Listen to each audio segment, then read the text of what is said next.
Huh, anything? Nothing. Well, dudes, I'd say that's pretty much a wrap. Yep. Cowabunga? Cowabunga! Yeah! Cowabunga!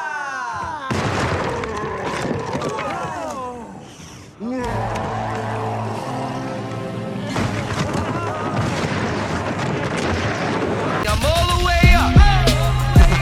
All the way up. I'm all the way up. I'm all the way up. Nothing can stop me. I'm all the way up. This is exclusive.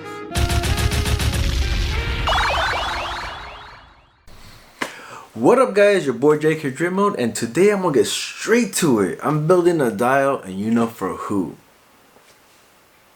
This guy right here, NECA. You guys killing it with the movie line. Killing it. I just got him today, and man, I've been looking at this guy, and he's amazing looking. Just like his size is dope. The details are dope. The box is dope. Like, you guys are killing it. I just can't wait for every other character. We're waiting for what? We're waiting for the making of April. And Tokyo Rise is coming in November. I don't know what else is coming up next. I mean, I am waiting for April near the cartoon line. But besides that, in the movie, this guy is dope. And I can't believe we're here already. Like, I was just thinking about, like, when he announced it. What was it, in March at Toy Fair, and then to see it right here in front of me. Wow. If you guys have it, appreciate the craftsmanship on this guy, because you know when you watch the movie you see him, but the shadow kind of like takes away from that, right? And then to actually see the figure and actually look at him and just see all the different details, see how big the spike is.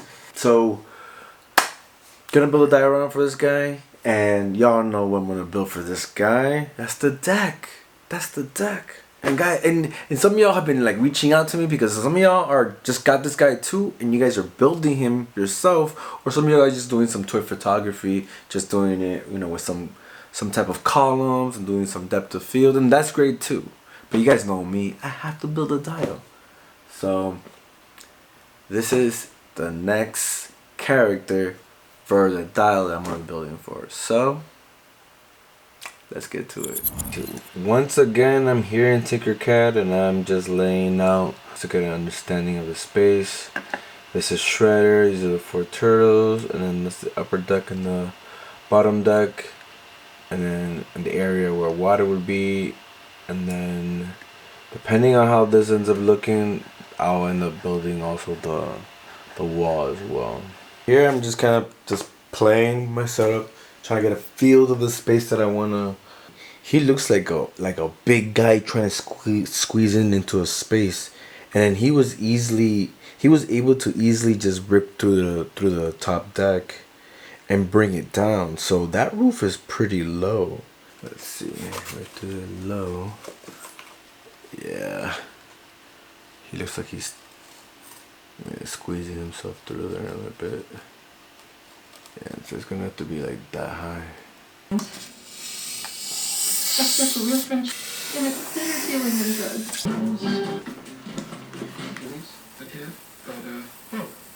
Since when does this thing with a tag team man? What are you? We're the gorgeous ladies of Dripmode. Right, well, we can all figure it out. What I was doing right now was basically cutting the pieces, trying to figure out the space, the dimensions, making it atomically correct, and just have an understanding of the space. One thing I recommend, before you decide to start like gluing, I use a lot of these pens right here. Now this helps me just be able to just kind of put the pieces together to see if it works, and if it doesn't, I could take it apart, and it's not really gonna affect the foam as much. It's just a pen. Yeah, it's starting to look pretty cool. Again, guys, when you make diorama, you gotta play. You gotta, you know, kind of understand what you're looking at, see what moments or opportunities you could like take a really good picture, understand the dial, understand the environment to get those dramatic shots.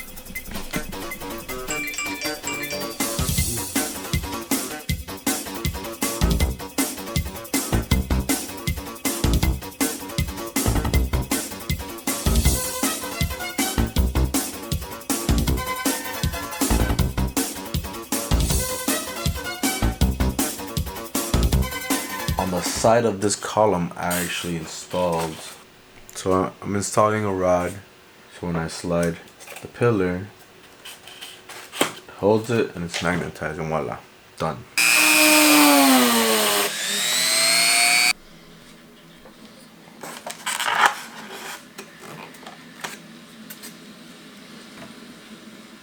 I'm gonna start carving, but I wanted just to point out that everything is magnetic now.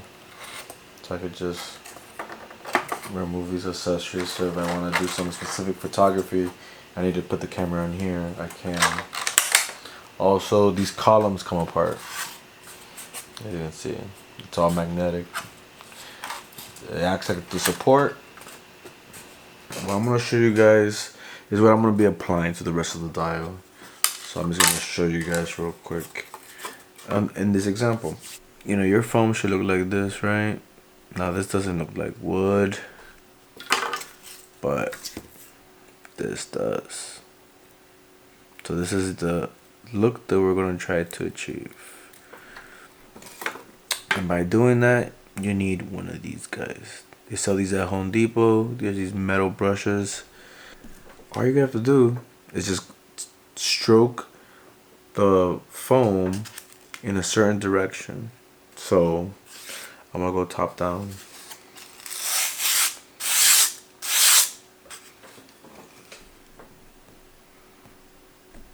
Alright, and just by doing that, I already started getting those details. Now I can go deeper.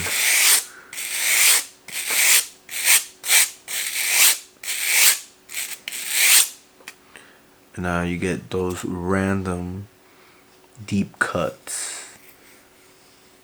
that imitates what wood would look like. So that's it, guys. That's all you gotta do. So I'm gonna be applying this technique to the whole dial.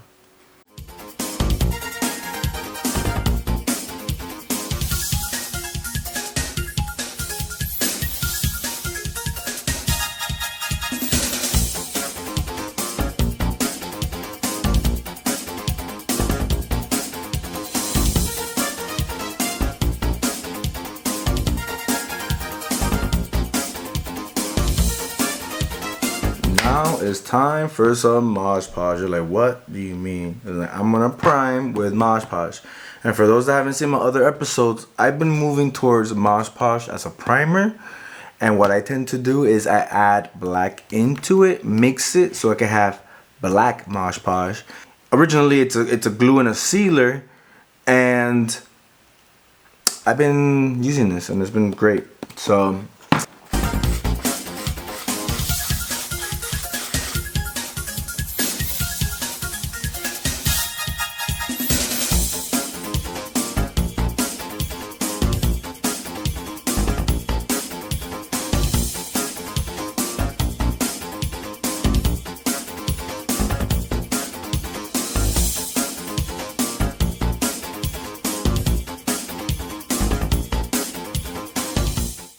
it made me think that I needed this wall.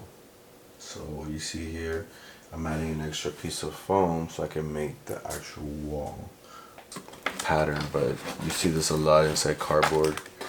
But I'm gonna have this installed all over the piece.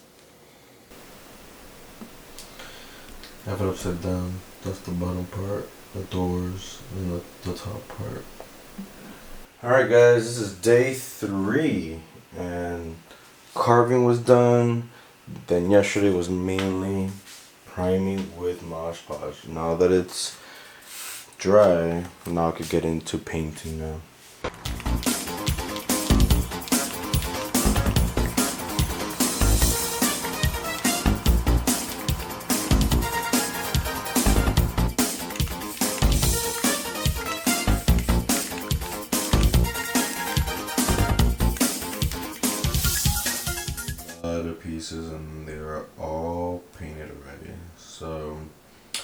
first base coat, right, has been applied. So now we're gonna get into dry brushing. So I'm gonna summarize the way I'm gonna paint, just to kind of make sure the video stays short. But so what I did is I spray painted it with two different types, and I sprayed it actually random, not consistent. An almond, and then an espresso brown. So it's a mixture of both brown, light brown and dark brown, right? And me, I like to show those details first. So what I'm gonna do is that we're gonna do some dry brushing. I just dry brushed it, and it's really just to kind of bring out these details. Look at that, gorgeous. But I'll bring it down a bit. So look how light it is on this side. And then when I start doing the black wash, it calms it down. But you still see the highlights. Really nice.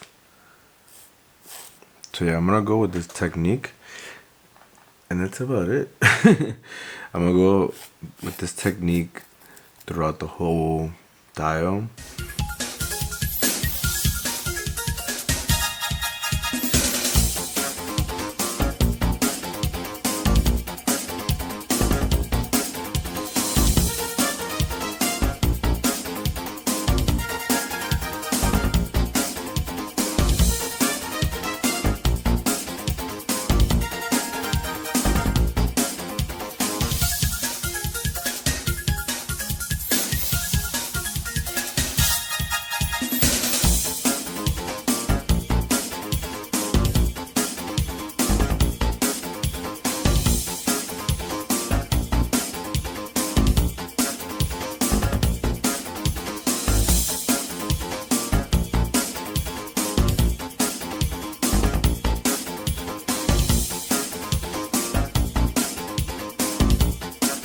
Adding the final touches, right? And what I'm doing here to get it to look really authentic, and what I mean by like the rust, the dirt, you know, this is a deck, it's old, right? So the wood's supposed to look old. So what I did is that I got one of these spray bottles, and I mixed black and brown with water, right? And my technique here, it would be just like how you would wash anything, right? But this time I'm just gonna just spray it so it could give me natural drips.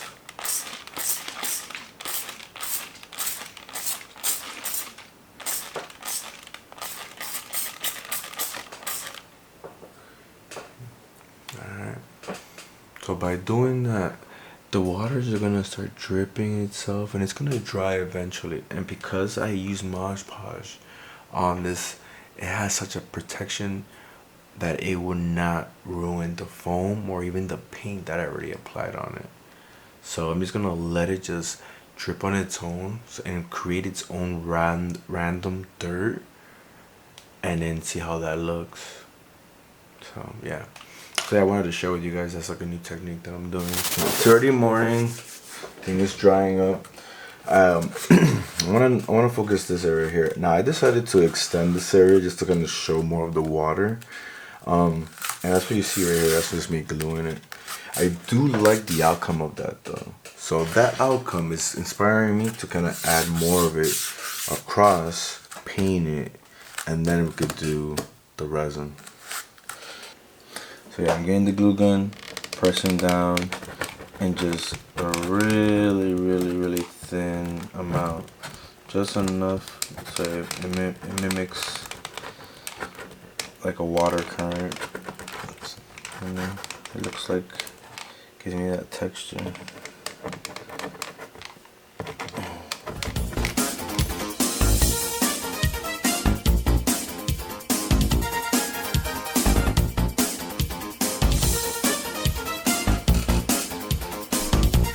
Resin!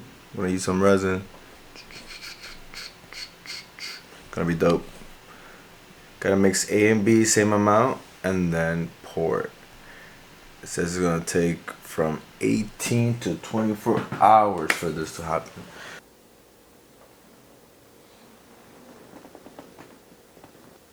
And plug them in at the same time.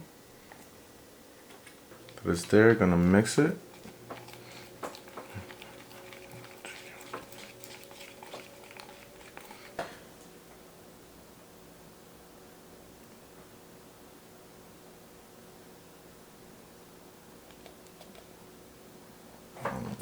Alright, now let me get a card and let me start spreading.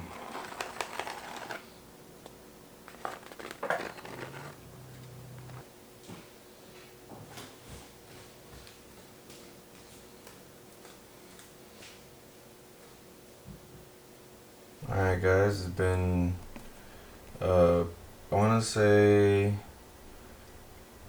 maybe 12 hours. And look at that, it's beautiful.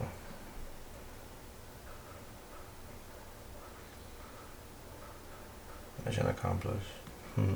Alrighty, next up is the window, and so I'm gonna make half a window. I'm not gonna make all of it, so I just marked it right here. Use my dribble, start cutting.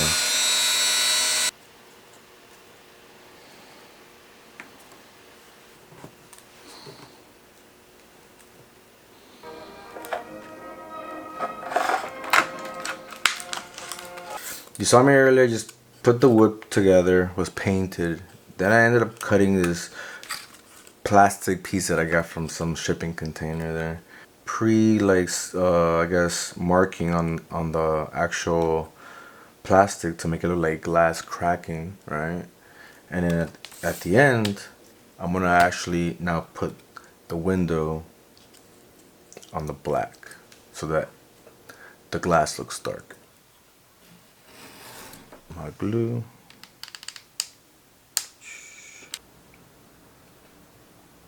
Alright. And there we have it, we got a window.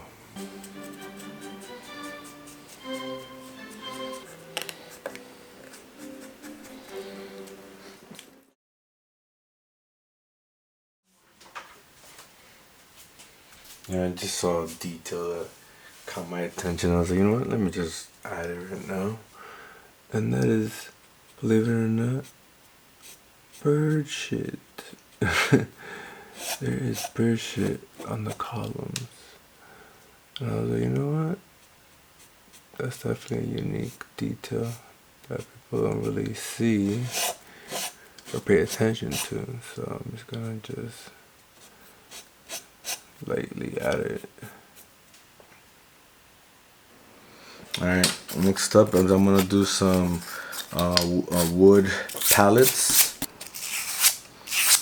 This is actually kind of like therapeutic because it's like, this is good practice, you know. So doing these cool little accessories is actually good practice to get comfortable with foam carving and just building things. If you're really just beginning, or if you're kind of just stuck with some like artist block, this could be some good practice.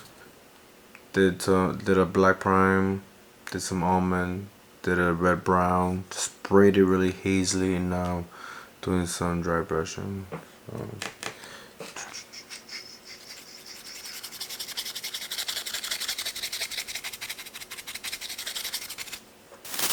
Been working on right now. Just here's some beans, a wooden box, even a cardboard box. It's hardened. I primed it with white, and now we just gotta cover this imperfection. So next up, I'm gonna get the cloth, cut some strips. We got one already. So I'll be doing 1, 2, 3, 4.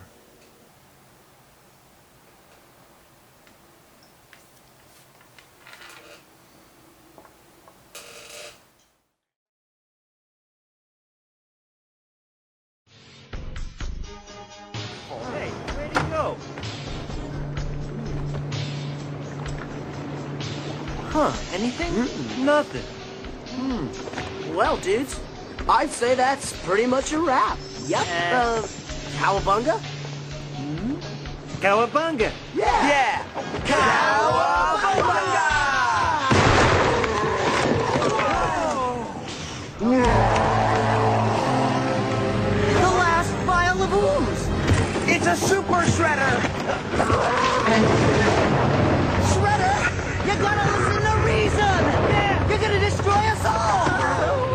Ninja is a master of himself and his environment.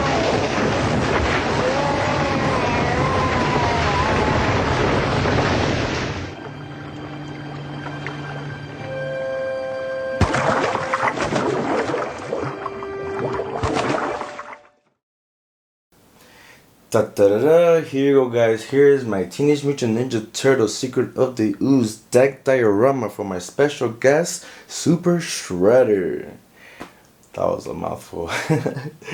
But guys, here it is, man. It's done, and man, this one took me like a good week to build. Like a good 7 days, kind of like 4 hours a day, 5 hours a day. But it came out really good, and it just kind of became it just kind of like became alive on its own. Like as I was building it, I was like, man, nah, I need the wall. So I ended up adding the wall. This is actually pretty tall. It's 24 inches. But it actually, I felt like it was needed just to kind of just make the whole like scene come to life. And by building that wall, it really just builds the world from that scene. Gonna go over it. So I got the wall, got the top deck, got the bottom deck, and then I got the water.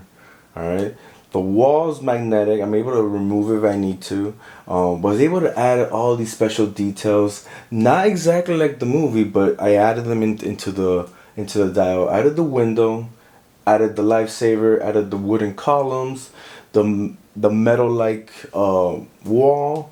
Started adding some crates, wooden crates, iron beams, concrete cinder blocks, you know, and just making it just look like the deck in the movie. It's not exactly like I said, you know, definitely these beams are a lot more thicker. I was able to put like the details like the bird shit on the columns, and then in the bottom here, I was able to put a little light down there and then add tons of rubble to just recreate this scene. And guys, it's another world in there. So definitely to take advantage of those scenes, I made everything magnetic. And again, like I said, I'm not gonna take it apart, but just wanted to show you that I could actually put my camera in here if I needed to get those really cool shots inside. All right, and then the bottom part is resin, and I was so glad I was able to pull it off. I was able to use like a blue-green to kind of mimic the Hudson River, you know, that not very nice looking water from the city. And yeah, the one thing that was really challenging that I didn't record in the video was the lights. These are actually the tips when you make cake decorations, and I was able to put some Christmas lights and then brackets and plug it to the wall. All right, now I'm gonna turn off the lights right now so you guys can see what I'm talking about. Alright, boom, here it is, guys. So as you can see, even when adding lights, it really changes the mood. That's what I'm always saying, that light's important when you do your dials, especially for photography. But just look at that, just by adding lights, it really just makes the scene a lot more like intense, like in the movies where it just becomes more dramatic. But yeah, so definitely, guys, add lights to your dials because it definitely brings the dial to life. Well, guys, this is it. This is it, and I'm very proud to make this dial, very proud to show it to you guys, and I hope you guys enjoyed this video, learned from this video. Guys, feel free to hit that like button, write a comment, and if you haven't subscribed, hit subscribe. Thank you for watching. I'll see you guys later. Peace.